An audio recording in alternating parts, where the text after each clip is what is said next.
जम्मू कश्मीर में लगभग 10 साल के बाद इलेक्शन हुए, लेकिन इलेक्शन के बाद कुछ ही टाइम के बाद रिजल्ट आने वाला है। उसके बीच एक खबर ऐसी वायरल हुई कि 5 एमएलए जो है वो एलजी नॉमिनेट करेगा। उस पर बड़ी कंट्रोवर्सी उठी है। मेरे साथ है जुनैद मलिक जो जर्नलिस्ट हैं, पॉलिटिकल एक्टिविस्ट हैं, और मेरे साथ है आसिफ इकबाल न्यायिक जो जर्नलिस्ट हैं। आपका बहुत बहुत स्वागत है। किस तरह देखते हैं इस बवाल को? अब जो बवाल उठा कि 5 एमएलए जो है एक नई दिल्ली नॉमिनेट करेगी, उस पर एनसी, कांग्रेस, बाकी पार्टी बहुत कुछ बोल रही हैं। आप क्या कहते हैं इस पर? देखिए, ये खबर मैंने 2-3 दिन पहले ही ब्रेक की थी, जब मैंने एनालिसिस किया था किश्तवाड़ की और डोडा अपनी जो कॉन्स्टिट्यूएंसीज है उन पर, और पॉलिटिकल सिनेरियो मैंने बताया था। हालांकि उस वक्त ये क्लियर नहीं था कि जो ये नॉमिनेटेड एमएलएज हैं इनको वोटिंग राइट्स होंगे कि नहीं होंगे, और क्या ये नॉमिनेशन जो रिज़ल्ट निकलेगा उसके फौरी तौर बाद होंगी, या जब असेंबली कॉन्स्टिट्यूट होगी। असेंबली कॉन्स्टिट्यूट मींस कि चीफ मिनिस्टर बनेगा, क्योंकि पास्ट प्रैक्टिसेस में ये होता था कि जम्मू कश्मीर जो है एक स्टेट थी पहले जहाँ पर 2 वुमेन एमएलए जो है वो नॉमिनेट होते थे। आपको पिछली सरकार में भी याद होगी, एक नॉमिनेटेड जो है वो प्रिया सेठी भी जो है वो एक नॉमिनेटेड वुमेन एमएलए थी। इसी तरह से बिमला लुथरा रही है अपने वक्त में, वो नेशनल कॉन्फ्रेंस की नॉमिनेटेड थी 96 में। इसी तरह से ये पास्ट प्रैक्टिस जो है वो चलती आ रही है। लेकिन पहले क्या होता था कि जब गवर्नमेंट बनती थी उसके बाद जो है कैबिनेट जो है एक रिकमेंडेशन भेजती थी गवर्नर को, और गवर्नर जो है वो उनको फिर नॉमिनेट करता था। लेकिन अब क्योंकि जो रीऑर्गेनाइजेशन एक्ट है उसमें तो इस बात का जिक्र है कि पहले 2 वुमेन जो थी उनका नाम था, लेकिन बाद में इसमें 2 कश्मीरी माइग्रेंट और उसमें से 1 वुमेन होनी चाहिए, और उसके अलावा एक वेस्ट पाक रिफ्यूजी जो है उसको भी जो है वो रिजर्वेशन मिली है। अब हमें ये देखना है कि क्या अब वुमेन 3 होंगी, 2 वुमेन और जो 2 कश्मीरी पंडित्स में 1 वुमेन होगी, तो क्या ये अब किस तरह से इसको नॉमिनेट करते हैं। लेकिन नॉर्मल प्रैक्टिस जो है वो ये होती थी कि कैबिनेट जो है वो रिकमेंड करती थी। लेकिन अब बात सामने आई है कि इसको जो है वो एलजी पहले ही करेगा और नॉमिनेशन जो है वो हो जाएगी। इसका मतलब है कि विदाउट काउंटिंग जो 8 अक्टूबर से पहले ही बीजेपी के खाते में 5 सीट्स जो है वो आ गई है। पहले 2 होती थी लेजिस्लेटिव असेंबली में नॉमिनेशन, और 8 सीटें होती थी लेजिस्लेटिव काउंसिल में, जो अब अबॉलिश कर दी गई है। आपने देखा होगा अशोक खजूरिया जी जैसे विक्रम रंधावा ये वगैरह जो है, ये भी जो है वो नॉमिनेटेड एमएलए थे, और बाकी जो है वो अर्बन लोकल बॉडी से आते थे, पंचायत से आते थे। बाकी जो इलेक्टोरल कॉलेज था, जिस तरह से अगर हम किश्तवाड़ की बात करें, सजाद अहमद किशलू और कैसर जमशीद लोन जो है वो जीत कर आए थे, फिर दोस्ताक जो है वो जीत कर आए थे।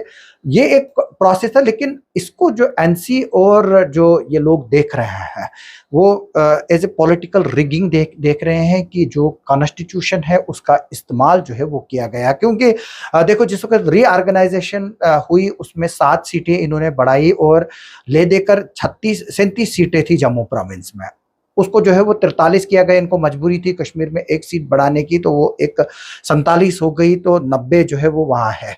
आज भी कश्मीर में जो है वो 47 सीटें हैं, यहाँ पर 43 है। तो 5 नंबर अगर ऐड करें तो मान के चलते हैं कि वो बीजेपी की होंगे, तो इसका मतलब है जम्मू में 48 सीटें होंगी। और बीजेपी कोशिश कर रही है कि इंडिपेंडेंट्स को और सबको जोड़कर जो अगर वो नंबर 48 आता है, यानी कि 46 उनको सीटें जरूरत है। क्योंकि हाफ मार्क अगर अब जो 90 पे करेंगे तो 46 है, अगर हम 95 पे करें तो फिर 48 जो है वो जरूरत है। और ये एक डेफिनेटली पॉलिटिकल इशू है, ये आगे चलकर कोर्ट में भी जो है वो चैलेंज होगा। लेकिन पहले ये देखना होगा कि जब 8 तारीख को रिजल्ट आते हैं तो उसमें फाइनल टेली नेशनल कॉन्फ्रेंस की, पीडीपी की, कांग्रेस की और इंडिपेंडेंट्स की और बीजेपी की जो है वो क्या रहती है। लेकिन आपसे भी जानना चाहेंगे, जिस तरह पॉलिटिकल इशू उठा है, आप किस तरह देखते हैं?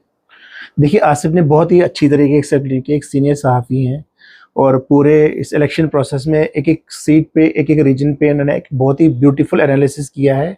उसी को आसिफ की बात को कंटिन्यू करते हुए मैं इसी चीज़ पे देखता हूँ कि जब 8 तारीख को रिजल्ट आता है तो ये देखा जाएगा कि बीजेपी की किटी में कितनी सीटें आती हैं, एनसी में कितनी आती हैं, और पीडीपी और बाकी इंडिपेंडेंट जमात की कितनी सीटें आती हैं। बीजेपी की कोशिश, देखिए ये तो कोई पॉलिटिकल सेंस है नहीं कि 5 सीटें उठा के नेशनल कॉन्फ्रेंस को देंगे या पीडीपी को देंगे। ये ऑब्वियस सी बात है, ये 5 सीटें जो हैं वो बीजेपी की बकेट में जाएंगी, तो बीजेपी का जो, अगर मान लीजिए उनकी 35 सीटें आती हैं तो उनकी सीटें ऑटोमेटिकली 40 हो जाती है। वो 25 सीटें लेते हैं तो उनकी ऑटोमेटिक टैली जो है वो 30 हो जाती है।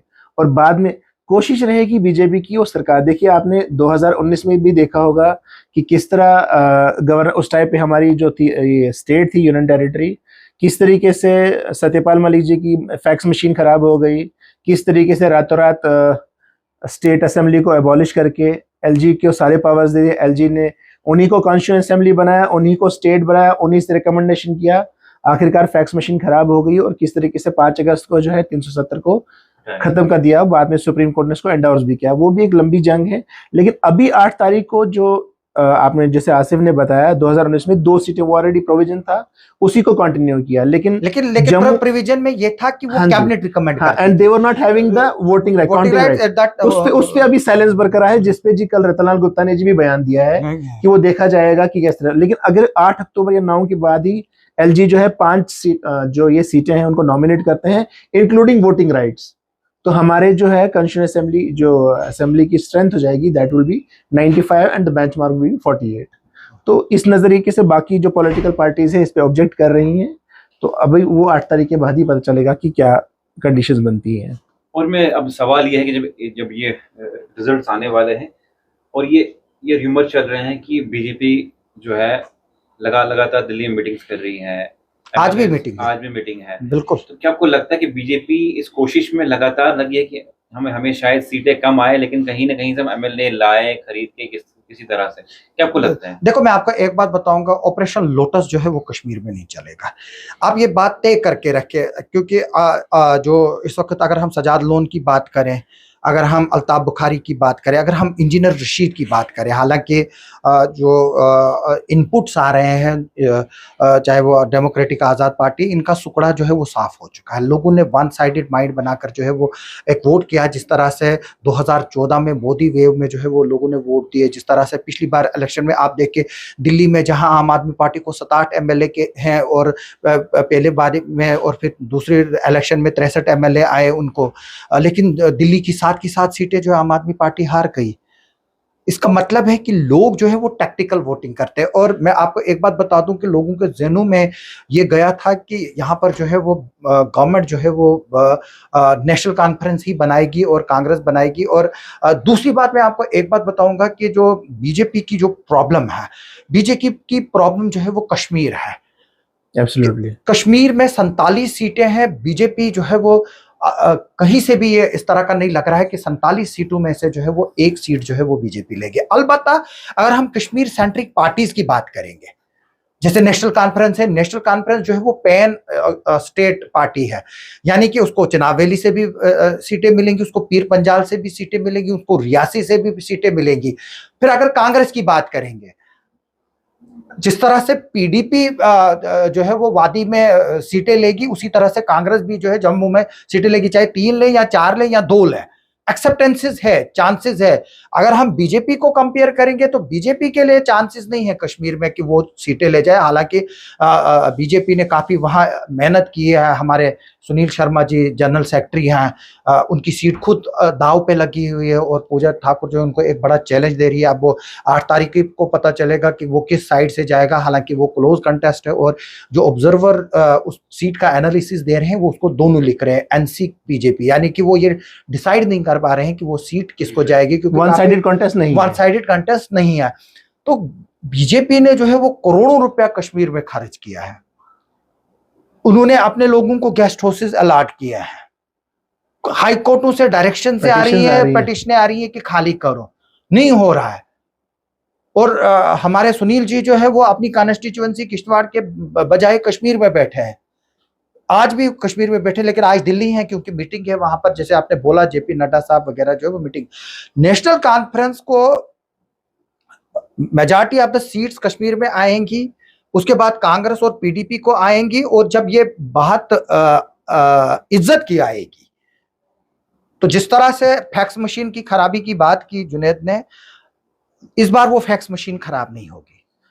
इस बार वो फैक्स मशीन जो है वो चलेगी नहीं, हो भी? सकता है वो नहीं, इस बार फैक्स मशीन की जगह नई टेक्नोलॉजी एलजी साहब के ऑफिस नहीं से नहीं होगी, नहीं नहीं, वो नहीं जिसके जिसके मेल्स आना 5 एमएलए देखो से देखो तो ऑलरेडी शुरू हो चुका देखो, है। मैं आपको एक बात वो मेल मेरे ख्याल से डिलीवर भी हो गई यहाँ से। जुनैद, मैं आपको एक बात बताऊंगा, एलजी साहब जो इस वक्त है वो भी अंडर प्रेशर कहीं ना कहीं है। एलजी साहब पर एलिगेशंस हैं, एलजी साहब पर जिस तरह से अशोक परमार ने लेटर लिखा है, कहीं ना कहीं वो चीजें मौजूद है। जब आप पर LG LG is not a deciding factor. मैं आपको बताऊं, देखिए आसिफ एक सीनियर जर्नलिस्ट है, मैं बता, LG is not, because LG तो is the agent of the central government, जैसे गवर्नर्स होते हैं उनको कॉन्स्टिट्यूशन, अगर कॉन्स्टिट्यूशन की किताबें भी पढ़ेंगे, गवर्नर हो एलजी हो, they are always the agent of the president. मुझे नहीं लगता कि एलजी साहब एक इंडिपेंडेंट डिसीजन अब 5 सीटों की बात है, अब क्या होम मिनिस्टर साहब वो नाम कमेंट करेंगे कि एलजी खुद करेंगे? ऑब्वियस सी बात है, होम मिनिस्टर वो नाम कौन देगा? बीजेपी हाई कमांड जाएगा, वो तो कंसेंसस बनेगा, खाली सिग्नेचर जो है वो एलजी साहब करेंगे। और बात ये है कि क्या पॉसिबिलिटीज लग रही हैं कि सरकार कौन बनाएगा? देखिए वही मैं अलायंस की हवा चली है, वही मैं बात बता रहा हूं ना कि बीजेपी के चांसेस अगर हम कश्मीर में जाएंगे तो 0 है,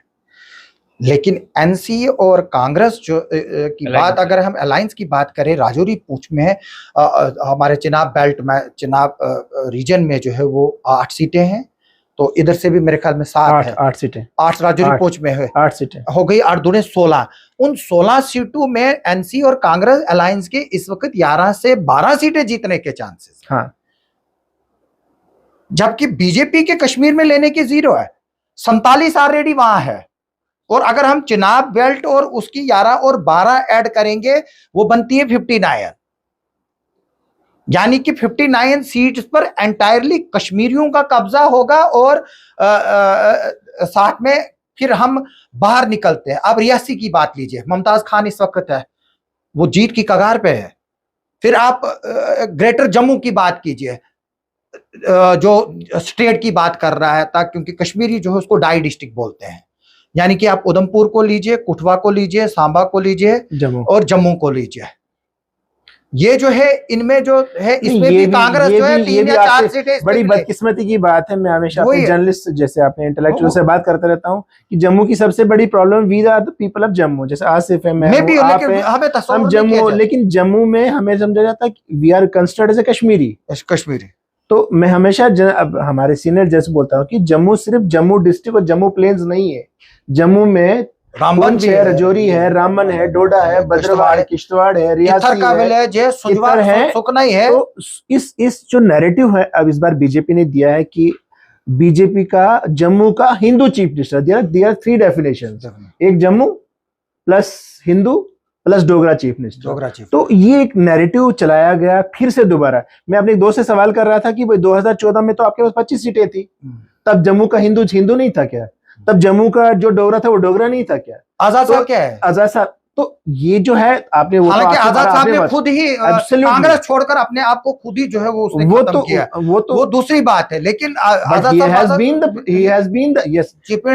यहाँ पे साबित हो जाती है आसिफ की बात, वो भी तो जम्मू के ही चीफ मिनिस्टर थे, बट फिर भी कंसिडर, ये जो बायस से जो है डिस्क्रिमिनेट कर जाते हैं कि वो आजाद साहब को जम्मू का चीफ मिनिस्टर नहीं माना जा रहा है। ये एजेंडा चलेगा इस बार? कैसे? मुझे तो लग रहा है चल चुका है। नहीं, मुझे तो लग रहा है चल चुका है। नहीं, आप मुझे बताओ जुनैद साहब कैसे चलेगा? जैसे कि मैंने बोला कि 47 सीटें कश्मीर की है, आप 12 यहां से ले लीजिए, चिनाब बेल्ट और पीर पंजाल की हो गई कितनी? 59। 4 या 5 सीटें तो यहाँ से कांग्रेस तो लेगी। देखिए ये तो बात मुझे लग रहा है जो रमन वाला स्ट्रांग है आपका, स्ट्रांग है, मड़ से आपकी है, आपकी अखनूर की सीट है, आपकी छम की सीट है। नहीं, हाँ बिल्कुल, अखनूर की सीट रिजर्व है, आपकी छम पे सतीश जीत रहा है। हाँ एब्सोल्युटली। नहीं, सवाल ये है कि बीजेपी के रेबल्स, बीजेपी का जो टैली है वो एब्सोल्युटली, मुझे जहां तक लग रहा है, जिसे हमने बात करें, जैसे आसिफ जैसे बहुत सारे जर्नलिस्ट हैं, बीजेपी का जो टैली है लग रहा है वो इस बार कम हो जाएगा, 19 या 20 सीटों पे सुगड़ के। वही मैं भी बोल रहा हूँ, 20 से 22। मेरा ये कहना है कि अगर 5 एमएलए नॉमिनेट भी होते हैं, उसके बावजूद बीजेपी सरकार नहीं बना पाई, नंबर ही नहीं आएगा ना। देखिए आप मुझे बता दीजिए ना, और ये अगर वैसी बात है, कल को तो कश्मीर के 47 एक साथ हो जाएंगे, और इधर से चिनाब वैली को और पीर पंजाल को ये मानते ही नहीं है अपना हिस्सा, तो वहां के लोग भी तो जाहिर से तौर सी बात है कश्मीर को वो भी एक फैक्टर है। जिस तरह से इलेक्शन के दौरान जिस तरह से चले प्रॉक्सीज वहां पे, क्या आपको लगता है कि आप पीडीपी भी इकट्ठे पीडीपी एनसीए जनाब अली अगर पीडीपी अगर वो तभी पॉसिबिलिटी है जब नेशनल कॉन्फ्रेंस और कांग्रेस का नंबर जो है वो डाउन आएगा। क्या पॉसिबिलिटी है कि कभी पीडीपी बिल्कुल जनाब आली आएगी बीजेपी की तरफ? नहीं, बीजेपी की तरफ तो अब सवाल ही नहीं बनता है। पॉलिटिकल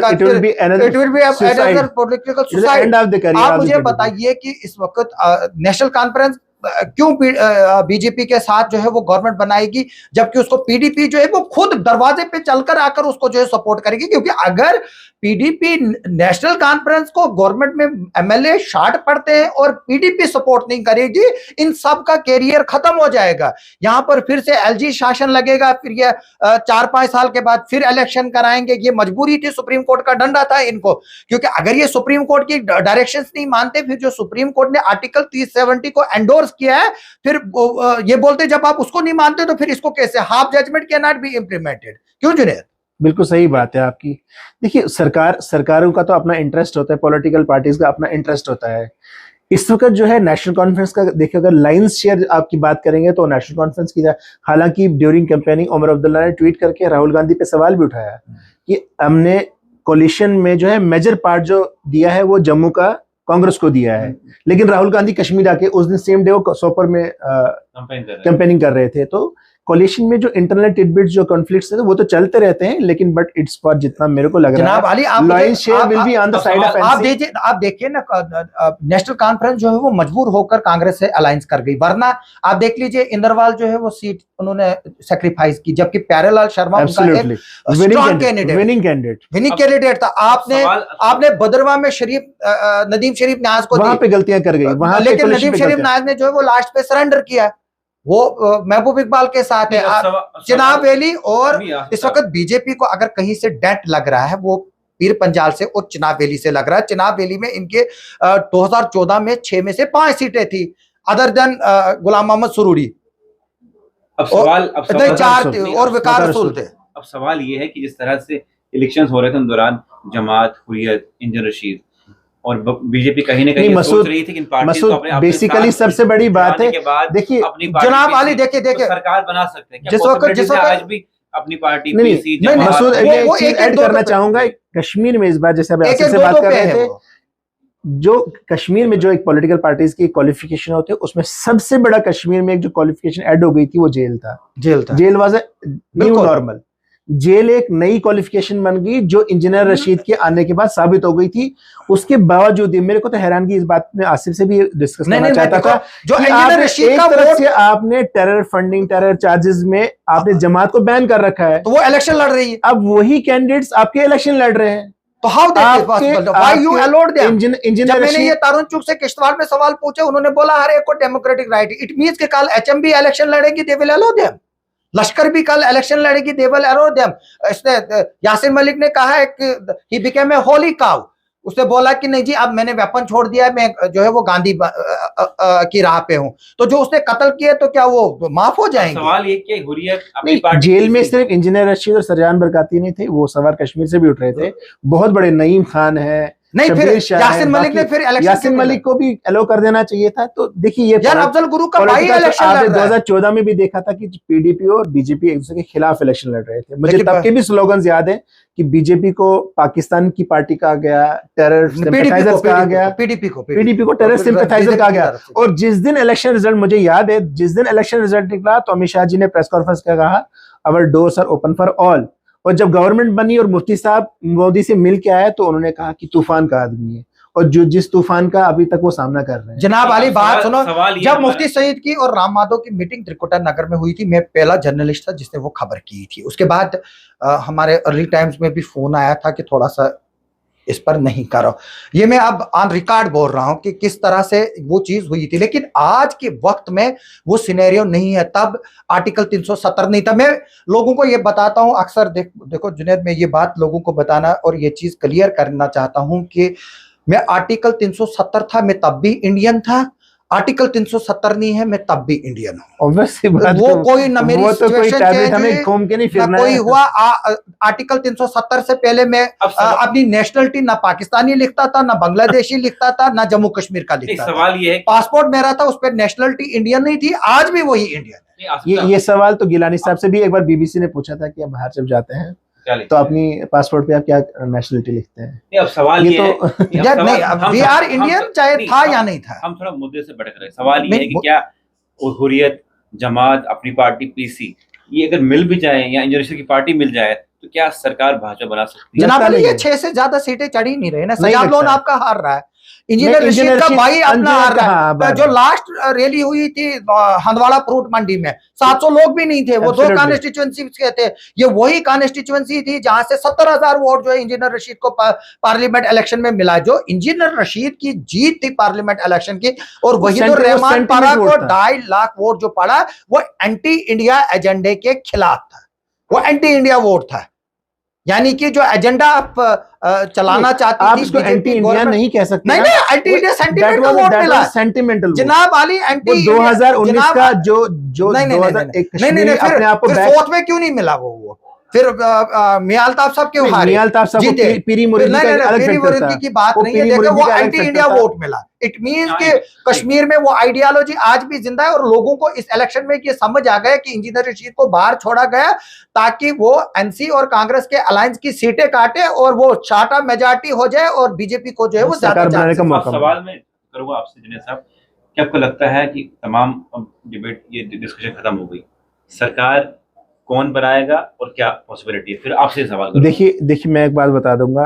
अभी बीजेपी का जो सिनेरियो है, they are having all the resources, उनके पैसा है, ताकत है, सेंटर में गवर्नमेंट है। मुझे जहां तक मैं अपना पर्सनल ओपिनियन बनाता हूं, अगर if they fall short of all after सारे जो मतलब हथकंडे अपना के, अगर वो सारी सीटें मतलब 43 से 43 नहीं कर पाते हैं, मुझे अपना ऐसा लग रहा है कि 8 या 10 दिन में अगर ये बात नहीं बन पाती तो आई थिंक ये हंग असेंबली करके एलजी रूल बना सकते हैं, और एलजी रूल करने के बाद हॉर्स ट्रेडिंग स्टार्ट कर सकते हैं। लेकिन उससे पहले अगर एनसी, कांग्रेस और पीडीपी हाथ मिला के सरकार बनाए तो पॉसिबिलिटी लग रही है कि सरकार बन सकती है। अब ये देखना होगा कि इंडिपेंडेंट्स की कितनी सीटें आती हैं, इंजीनियर रशीद की कितनी सीटें आती हैं, और जो हमारी होली काउज जो है जमात इस्लामी है उनकी कितनी सीटें आती हैं। जो दिख रहा है कि वो बीजेपी के पाले में जा सकते हैं। आपका क्या कहना है? जनाब अली, कश्मीर का कोई भी पॉलिटिशियन जो है वो बीजेपी के साथ नहीं जाएगा।